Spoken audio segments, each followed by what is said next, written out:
front of me is Google Pixel 9a, and today I would like to show you how you can turn on and use voice typing.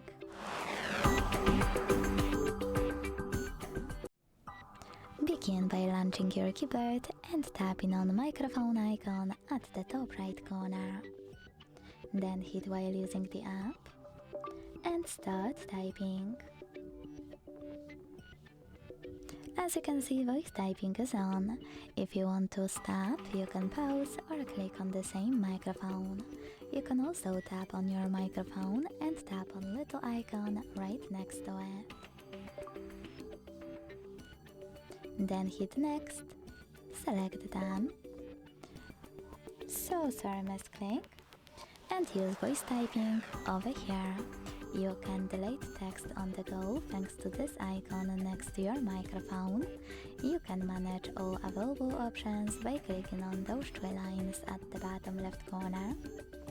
Or go back to your standard keyboard by clicking on this keyboard icon, also at the bottom left corner. Thanks so much for watching. If you enjoyed this video, leave a like, comment and subscribe. Bye!